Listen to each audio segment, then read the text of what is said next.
In Flowfinity, escalations are intuitive and straightforward to set up. You simply configure the conditions and operation to be executed. Your system monitors conditions in the background, and as soon as those conditions become true, the corresponding operation is executed. After the operation is executed, the system re-adds the record back to the pool of records to be checked. If at this point the condition value for the record remains true, this will trigger an infinite loop of escalations, which will be detected by the server, and an error message will be displayed until corrected. In this video, we will show you the most common options on how to configure the app to avoid infinite escalation loops.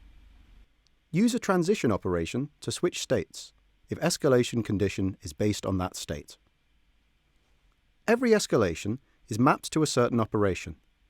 If one of the escalation's conditions is based on the record being in a particular state, then avoiding infinite loops can be done by mapping the escalation to a transition operation. This will move the record from the state specified in the escalation set of conditions to another destination state. Thus, the escalation's conditions will respond as false after it executes, and the loop will not occur.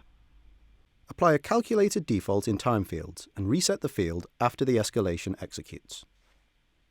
If one of the escalation conditions is based on reaching the time in the time field, then you can prevent infinite loops by resetting the time field after the escalation executes. To do this, first set up the required calculated default and specify the offset in the time field. Next, in Layouts, select the layout that has this time field visible. Under the Included drop-down menu, select Yes, Reset, then go to Escalations and set the conditions to be based on the time field mentioned above. Now the escalation will only execute once, as the time field will automatically reset after the record submission. Create a self-update task. You can create a task which contains a set of actions targeting the fields the escalation conditions are based on.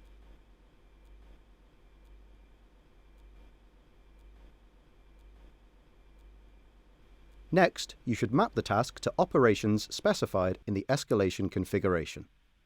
Since the task updates the fields so that the conditions for the escalation no longer return true, this avoids the infinite loop. You are now familiar with the 3 most common ways to avoid infinite escalation loops. To try out these methods yourself and learn more about escalations, start a trial or request your Sandbox account if you are an existing customer.